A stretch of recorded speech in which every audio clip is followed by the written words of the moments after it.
제115회 후주는 참소를 믿고 회군하라 조서내리고 강유는 둔전을 칭탁하고 화를 피하다.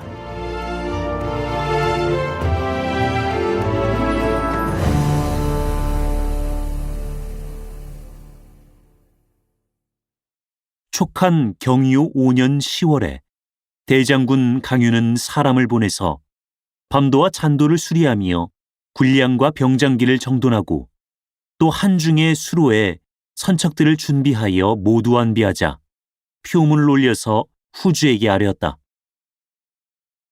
신이 누차 출전하여 비록 큰 공은 아직 이루지 못하였사오나 이미 위나라 사람들의 간담을 서늘하게 해놓았사옵니다. 이제 군사를 기른 지 오래라 싸우지 않으면 게을러지며 게을러지면 병폐가 생기는 법이온데 지금 군사들은 죽음으로 봉공하려 생각하옵고 장수들은 명령을 기다리고 있나이다. 신이 만일에 이기지 못하옵거든 달게 죽을 죄를 받겠나이다. 후주가 표문을 보고 주저해서 결단을 못 내리는데 초주가 반열에서 나와 아랜다. 신이 밤에 천문을 보매 서촉 분야의 장성이 어두워 빛이 밝지 못하온데 대장군이 또 출사하려 하니 이번 길이 심히 불리할 것으로 아옵니다. 폐하께서는 조서를 내리시어 나가지 말게 하옵소서. 그러나 후주는 우선 이번에 보내보아서 실수가 있거든 그때 막으리라 하고 초주가 제3 간에도 듣지 않았다. 초주는 집으로 돌아와 탄식하기를 맞이 않더니 드디어 병을 칭탁하고 나가지 않았다. 이때 강유는 기병하기에 앞서 유화를 보고 물었다. 내 이번 출사에서 맹세코 중원을 회복하려 하니 먼저 어디를 취하는 것이 마땅하겠소? 유화가 해마다 출정하느라 군사와 백성들이 다 불안하고 게다가 위의 등에는 지모가 남보다 뛰어나서 등한히 대할 자가 아닙니다. 그런데도 장군께서 억지로 출정하려 하시니 저는 찬성할 수 없습니다. 라고 하므로 강유는 노발대발하며 전일에 승상께서 6차례 기산을 나가신 것이 나라를 위해 하신 일이거늘 내 그 사이 8번 위를 친 것이 어찌 내 한 몸을 위해서 한 것이겠는가? 이번에는 도양을 먼저 취하려 하거니와 만일 내 명을 거역하는 자가 있다면 용서치 않고 참하리라 하고 유화를 남겨두어 한중을 지키게 하고 몸소 여러 장수와 함께 군사 30만 명을 거느리고 곧바로 도양을 취하러 나아갔다. 천구에 있는 사람이 벌써 이것을 기산영체에 고했다. 이때 등에는 마침 사마망과 더불어 군사를 이야기하고 있었는데 이 소식을 듣자 사람을 시켜서 초탐해오게 했다. 그가 돌아와서 고하는데 촉병이 모조리 도양길로 나오고 있다 한다. 사마망이 말했다. 강유는 계책이 많습니다. 짐짓 도양을 취한다 하고 실상은 기산을 치러 오는 것이 아니겠습니까? 이번은 강유가 실상 도양을 취하러 나오는 것이오. 공은 그걸 어떻게 하십니까? 전에 강유가 여러 차례 우리 양초를 둔 곳으로 나왔었는데 지금 도양에는 양초가 없소. 강유는 우리가 기산만을 지키다 보니 도양은 방비를 안 했으리라 요량해서 도양을 일거에 취하려 하는 것이오. 그는 이 성을 얻어서 거기에 양초를 쌓아놓고 강인과 결탁해서 장구한 계책을 도모하려 하는 거요. 그렇다면 어떻게 하시겠습니까? 이곳 군사를 모조리 거두고 두 길로 나누어 도양을 구하러 가기로 합시다. 도양성 25리 밖에 후하라는 작은 성이 하나 있으니 이는 바로 도양의 목구멍이요. 공은 일군을 거느리고 도양으로 들어가서 길을 이어놓고 북소리를 내지 말며 사대문을 활짝 열어놓고 이러이러하게 행하시오. 나는 일군을 거느리고 후하에 가 있겠소. 이렇게 하면 크게 이길 수 있으리다. 계책이 정해지자 각각 계교에 의해서 행동하는데 편장 사찬을 남겨두어 기산영체를 지켰다. 한편 강유는 하후패를 전부로 삼아 먼저 일군을 거느리고 나아가 도양을 공격하게 했다. 하후패가 군사를 이끌고 전진하여 도양성 가까이 이르러 바라보니 성 위에는 기 한 개 꽂혀 있지 않고 성문 넷이 다 활짝 열려 있다. 그는 의혹이 들어 감히 성으로 들어가지 못하고 여러 장수를 돌아보며 물었다. 무슨 관계나 아닐까? 장수들이 대답한다. 분명 빈성입니다. 백성들이 좀 남아있다가 대전군이 군사를 거느리고 오셨다는 말을 듣고 모조리 도망했나 봅니다. 하후패는 믿지 않고 몸소 말을 놓아 성남쪽으로 가서 살펴보았다. 성 뒤로 늙은이와 어린아이들이 무수히 서북 쪽을 바라고 도망가고 있다. 과연 빈성이로구나. 하후패가 크게 기뻐서 앞에 서서 지쳐 들어가니 남은 무리가 그 뒤를 따라 나아갔다. 바야흐로 옹성 가까이에 이르렀을 때 호련 일성 포향의 성 위에서 북소리와 각적 소리가 일제히 일어나고 전기가 두루 꽂히며 조교가 번쩍 들렸다. 아차, 계책에 빠졌구나. 하후패가 크게 놀라 황망히 뒤로 물러나려 할 때 성 위에서 화살과 돌이 비 퍼붓듯 쏟아졌다. 애달프다. 하후패와 수하의 500명 군사들은 모두 성 아래서 죽었다. 후세 사람이 탄식해서 지은 시가 있다. 담덩어리 강유묘산에도 능하건만 어찌 알았으랴 등에가 몰래 방비할 줄. 애달파라 촉한에 항복한 저 하후패 경각의 성 아래서 화살 맞고 쓰러지다. 사마망이 성내에서 지쳐나오자 촉병이 크게 패하여 도망하는데 뒤미쳐 강유가 접응하는 군사를 거느리고 들이닥쳐서 사마망을 쳐서 물리치고 성 아래에 영체를 세웠다. 강유는 하후패가 화살에 맞아서 죽었다는 말을 듣고 슬퍼하기를 마지 않았다. 이날 밤 이경이다. 등해가 후하성 안으로부터 가만히 일군을 거느리고 나와 촉병 영체로 지쳐 들어왔다.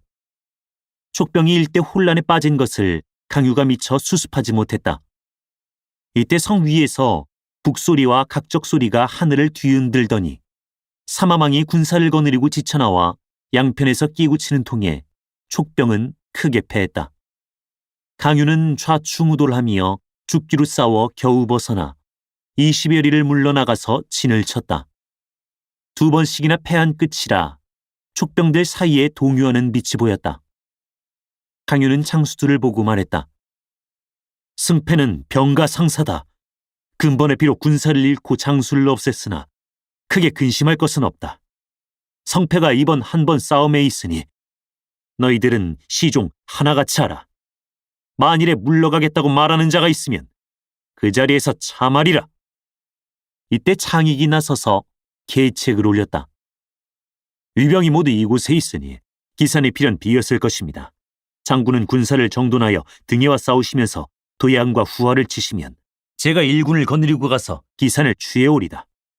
기산의 영체 9을 취한 다음에 군사를 몰아 장안으로 향하는 것이 상책일까 합니다. 강유는 그의 계책에 좇아서 즉시 장익에게 후군을 거느리고 가서 기산을 취하게 하고 자기는 몸소 군사를 이끌고 후하로 가서 등해에게 싸움을 청했다. 등해가 군사를 거느리고 나와서 맞는다.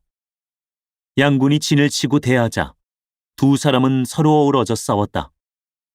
수십의 합을 싸우도록 서로 승부를 나누지 못해 각기 군사를 거두고 영체로 돌아갔다. 이튿날 강유는 또 군사를 거느리고 나가서 싸움을 도두었다.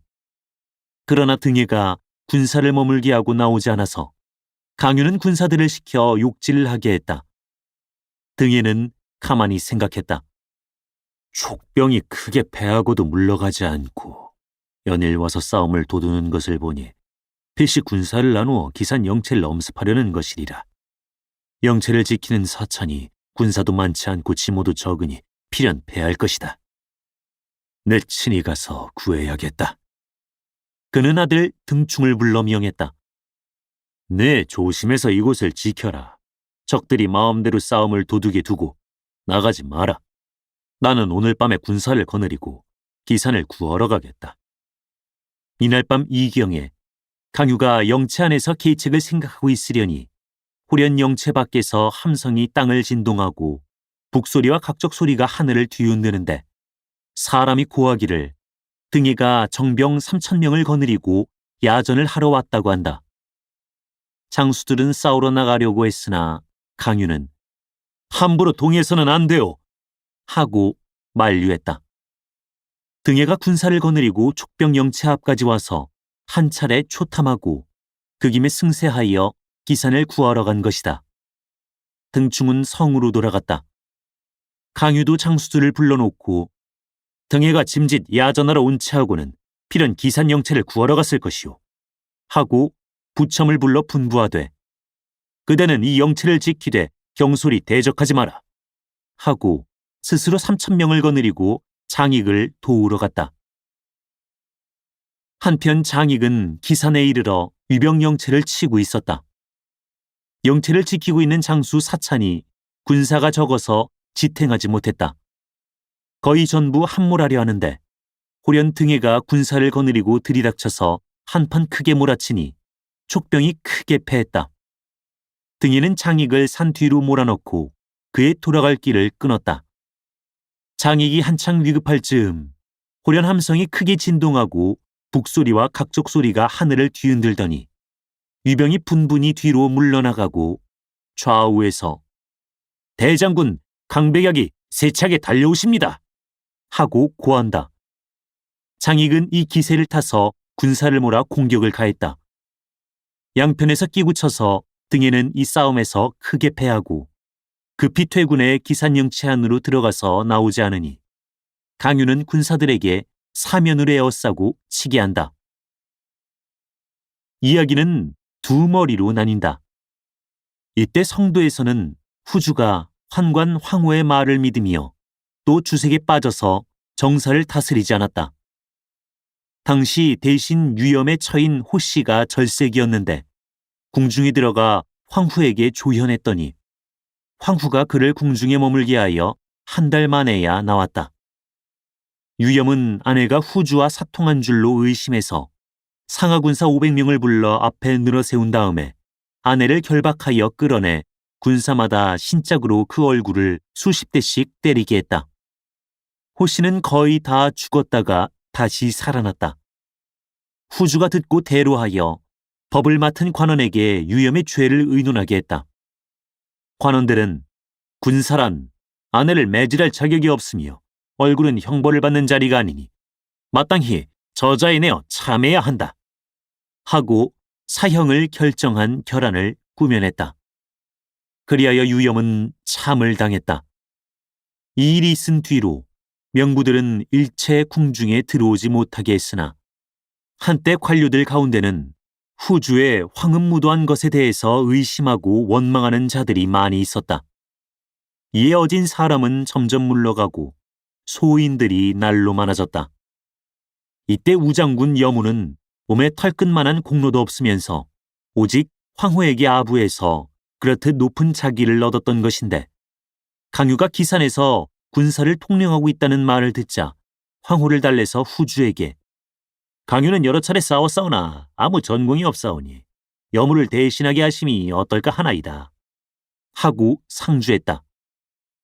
후주는 황후의 말을 조차 사자에게 조서를 가지고 기산에 가서 강유를 소환하게 했다. 강유는 기산에서 위병 영체를 치고 있었는데 하루에 3번이나 조서가 내려 회군하라고 하는 것이다. 하는 수 없이 칙명을 받들어 먼저 도양에 있는 군사부터 철퇴하고 다음에 장익과 더불어 서서히 물러갔다. 등해가 영체 안에 있는데 어느 날 밤새도록 북소리와 각적 소리가 천지를 진동해서 웬 까닭인지를 몰랐는데 해가 뜰 무렵에 사람이 고하되 촉병이 모조리 물러가고 빈 영체만 남아있다고 한다.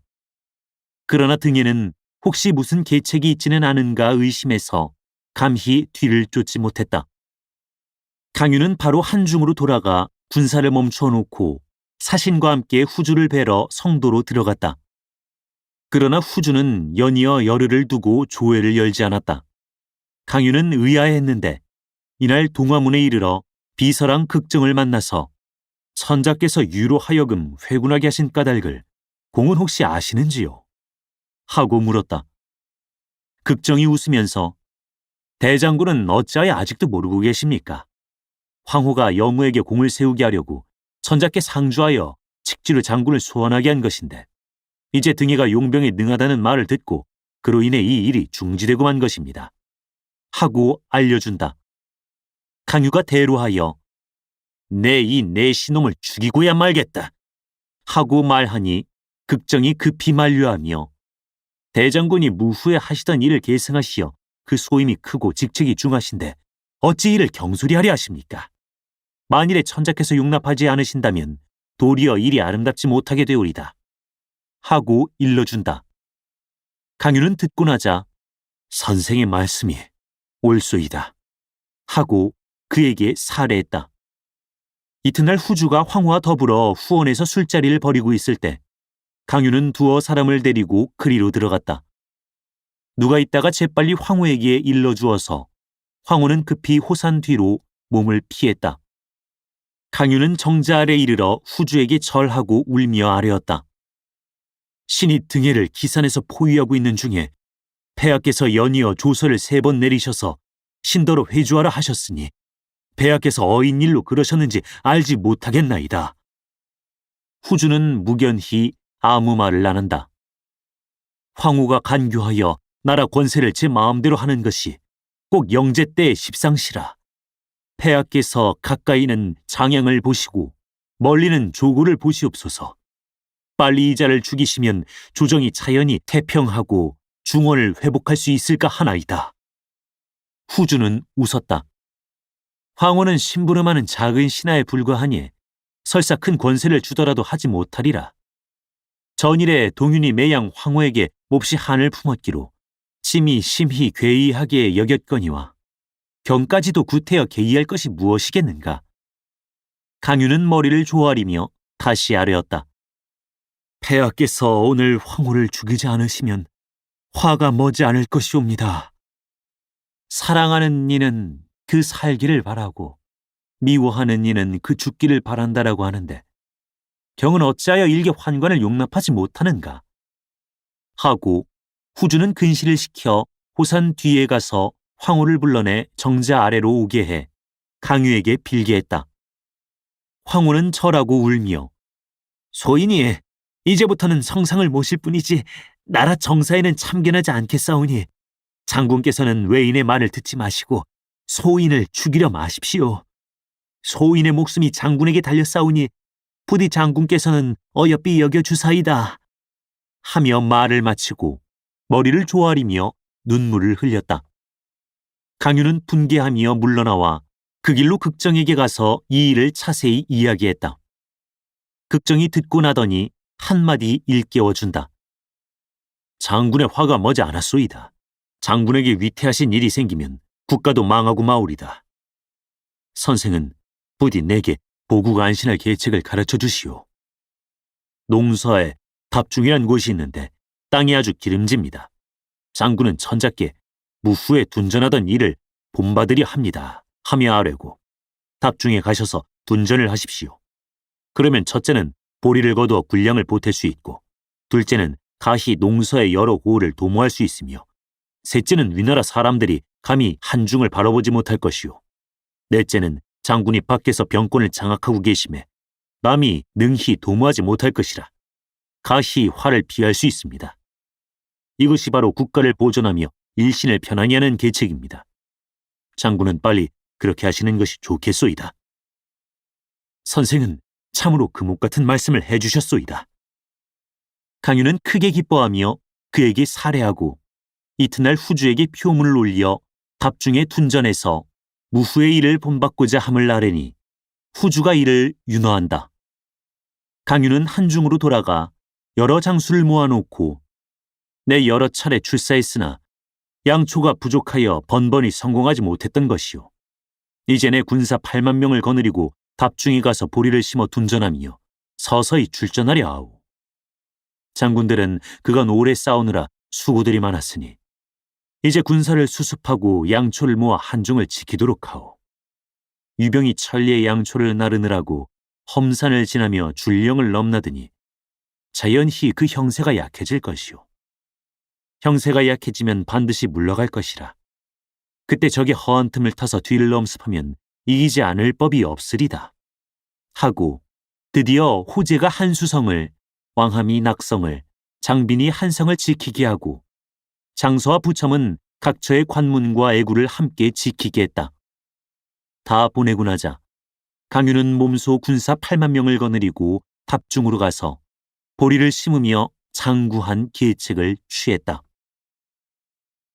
한편 등에는 강유가 답중에서 둔전하며 길에 영체 40여 기를 세워놓고 연락이 서로 끊이지 않아 마치 장사의 형세와 같이 하고 있다는 것을 듣고 세작을 시켜 지형을 자세히 살펴오게 해 도보를 만들고 표문을 갖춰 조정에 신주했다.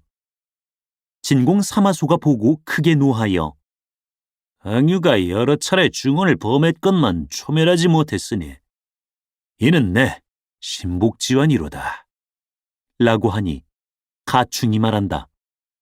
강유가 깊이 공명의 전수함을 얻어 조련히 물리치기가 어렵소이다. 모름지기 지모 있고 용맹한 장수 하나를 얻어 답중에 가서 강유를 찔러 죽이게 하오면 가히 군사를 동하는 수고를 면할 수 있을까 하나이다. 그러나 종사중랑 순욱이 나서서 말한다. 그렇지 않소이다. 이제 촉주 유선이 주색에 빠지고 황후를 신임해서 대신들이 모두 화를 피하려는 마음을 가졌습니다. 강유가 답중에서 둔전하고 있는 것도 바로 화를 피하자는 계책이옵니다. 만약 대장을 보내서 치게 하오면 이기지 못할 법이 없을 터인데 구태여 자객을 쓸 일이 무엇입니까? 사마소는 순욱의 말을 듣자 크게 웃으며 이 말이 가장 좋군. 내 촉을 치려 하는데 누가 가히 장수가 될 법한가? 하고 물었다. 순욱이 대답했다. 등에는 천하의 명장이옵니다. 거기에 종회를 부장으로 삼으신다면 대사를 이루실 수 있사오리다. 이 말이 바로 내 뜻에 맞는군. 사마소는 크게 기뻐하며 종회를 불러들여 물었다. 내 그대를 대장으로 삼아서 동호를 치러 보낼까 하는데 한번 가겠는가? 주공의 본인은 원래 오를 치려는 것이 아니라 실상 촉을 치려는 것이 아니시옵니까? 하하, 자네가 참으로 내 마음을 아네. 그대가 가서 촉을 친다면 무슨 계책을 쓸 작정인가? 시생이 주공께서 촉을 치시려 하심을 짐작하고 있었으므로 이미 도본을 그려둔 것이 있사온데 여기 지참하여 싸웁니다. 하고 종회는 도본을 내어놓았다.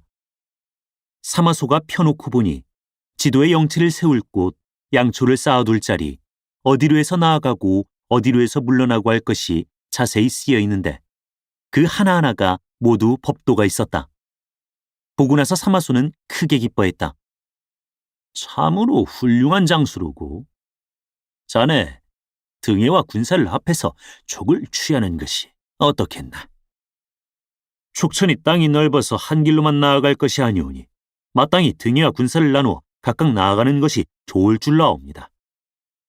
사마소는 드디어 종회를 진서장군으로 삼고 절어를 주어 관중의 인마를 모두 거느리게 하되 청주, 서주, 연주, 예주, 형주, 양주 등 각처 인마를 조발하게 하며 한편으로 사람을 시켜 절을 가지고 가서 등해를 봉해 정서장군으로 삼고 관의 동상의 모든 인마를 거느리게 하되 기일을 약속하여 촉을 치라고 전갈하게 했다. 이튿날 사마소가 조정에서 이 일을 의논하는데 전장군 등돈이 나서서 강유가 여러 차례 중언을 범해서 우리 군사들이 죽고 상한 자가 심히 많습니다. 지금은 방어만 하자고 해도 보존하기가 어려운 형편이온데 어찌 산천이 위험한 땅으로 깊이 들어가서 스스로 화란을 취하려고 하십니까? 하고 간한다. 사마소는 노하여 내 인의의 군사를 일으키어 무도한 임금을 치려는데 내 어찌 감히 내 뜻을 거역하느냐? 하고 무사를 꾸짖어 끌어내 목을 베었다. 조금 지나 무사가 등돈의 수급을 계하에 갖다 드리자 여러 사람은 모두 낯빛이 변했다. 사마소가 말한다. 내가 동호를 치러 갔다 온 뒤로 6년을 쉬며 군사를 조련하고 갑옷을 수리해서 다 완비했으며 동호와 서촉을 치려고 마음먹은 지가 오래요. 이제 먼저 서촉을 평정한 다음 순류를 탄 형세로 수륙병진하여 동호를 병탄하려 하니 얘는 괴를 멸하고 우를 취하는 전법이요. 내 요량하건대 서초 군사라는 것이 성도를 지키는 자가 8에서 9만 명쯤 되고 변경을 지키는 자가 4에서 5만 명에 불과할 것이며 또한 강요가 데리고 둔전하는 군사가 불과 6에서 7만 명일 것이라. 내 이미 등에게 관외 농우의 군사 10여만 명을 거느리고 가서 강유를 답중에 붙잡아 놓고 동편을 돌아보지 못하게 하고 종에게 관중의 정예병 2에서 30만 명을 거느리고 바로 낙곡에 이르러 새 길로 한종을 엄습하게 했소. 촉주 유선이 어둡고 용렬하오. 변성이 밖에서 깨지고 백성들이 안에서 떨면 멸망할 것은 필연한 형세요.